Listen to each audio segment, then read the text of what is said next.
All right, guys, today I'm over at Go RV in Mesa, Arizona. I have a 2003 Newmar Dutch Start, but that's not important because this is just about a water heater issue and it's not operating correctly on propane. Hopefully, there's no wood to knock on, but it should be simple. Let's take a look.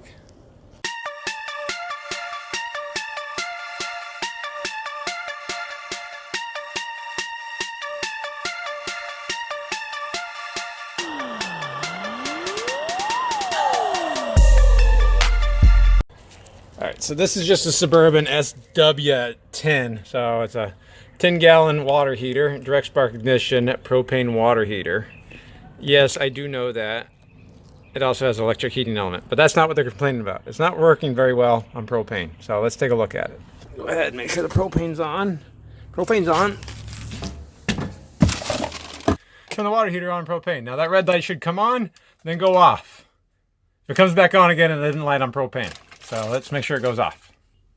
There we go. All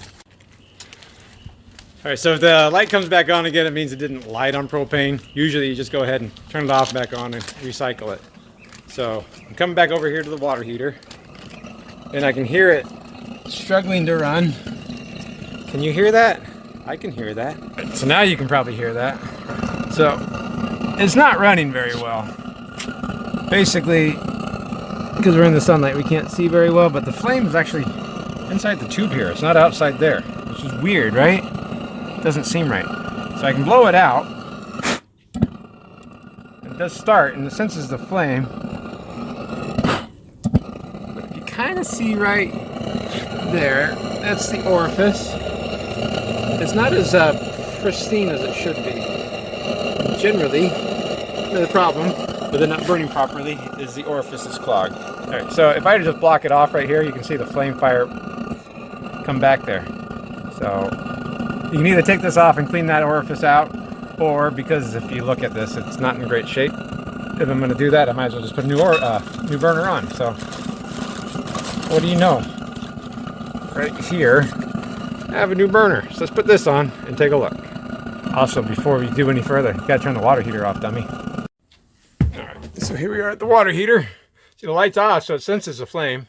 All right, turn off the water heater. And yes, it's possible the pressure is not high enough, but that's unlikely because I can see how dirty the orifice is anyways.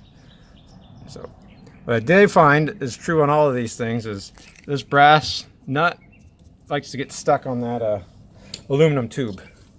And then also the nut that holds it down right there. Can you see it? Also gets rusty because it's steel. So I'm just going to put some penetrating oil to help solve this problem. And I just have to take this nut off right there, back that off, and then we'll take this out and take a look at it. So it's just 7/16. And look at that, it moves freely, so that's a good sign. This whole thing's hot. Even though it's nice and sunny, it should not be this hot. It's almost like there was a flame too close to all this. It's too hot for me. It's too hot to handle. All right, so that's loose.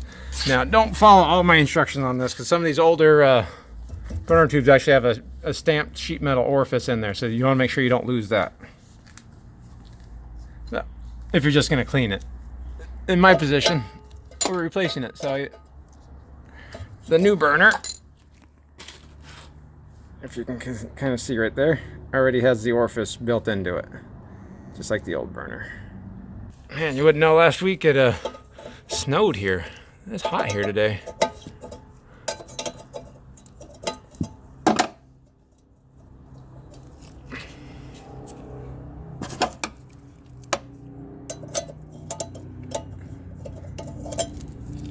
This thing's hot. So there we are. Got it out. Can we see in there? Doesn't look great, but doesn't look bad. It looks bad. But it's really difficult to see through that orifice, even through the sun. Let's see if I can't get a better view at it. Oh, it's too hot to hold. You should be able to see sunlight coming through that little hole. And I don't. So it's clogged pretty good. So you could clean out that orifice, but you see the condition of this anyways. But if you clean this out, don't use anything strong like metal.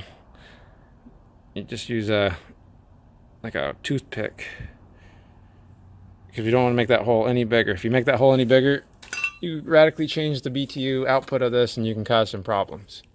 Or you just change out the entire burner. The burner's not, I think it's like maybe $20 at the most. So let's put this in and just pop it down. Alright, put the nut back on right there. Put the nut back on. But don't tighten it all the way up yet, because we want to make sure we can hook this back up squarely. So just tighten this thing up by hand too. Don't force this on because you'll cross thread it. And then you have to get another one and another tube. So now we just tighten this up.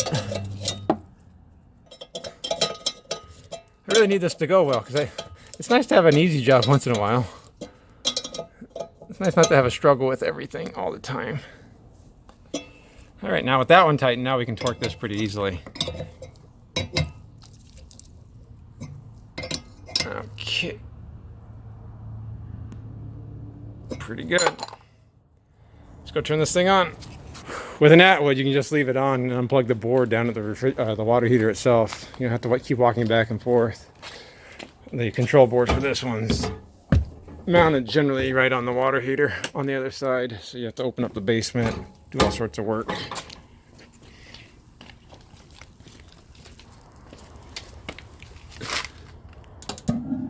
Ooh, look at that. I can see a blue flame in there. Can you guys see a flame? Or is it too bright? I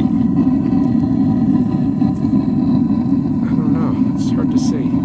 But I can see a blue flame. You should always see a blue flame. If it's yellow, and especially if it's really sooty right here, it means it's not burning well at all. Look at that. I can even put my hand right there and it's not getting hot. We can still blow it out really easily. Man, that's gonna be night and day. He said he'd let it run for hours and it wouldn't ever get the water hot, which isn't surprising because it was heating up the air on the outside. I guess I should officially do one more check. All right, let's do the most important check here. It's the most high-tech check there is. Get a bottle of soapy water. And we put that right there to make sure we're not blowing bubbles over here. I don't know why I'm checking up here. I didn't touch up there, but now it's on film that I checked up there. See any bubbles forming? Or getting bigger, put it that way. So we did it. We fixed something. Pretty straightforward. This was a Suburban SW10 Delta Echo. Wow.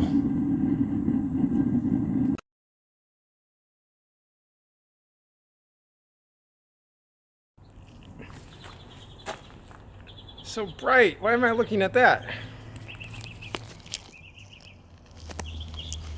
Okay. That's probably better, right? Well, that's not better. Okay, that's probably better. All right, then we're gonna go ahead and turn the water heater on propane. Oh wait, turn the batteries on first, dummy. Focus, damn it. I can't believe how hot this is right here. I shouldn't let that run so long. Why'd you guys let me let that run so long? Also, for what it's worth, I'm also gonna be replacing this pressure relief valve, but I don't need a video on that. Unless, of course, you guys tell me I do.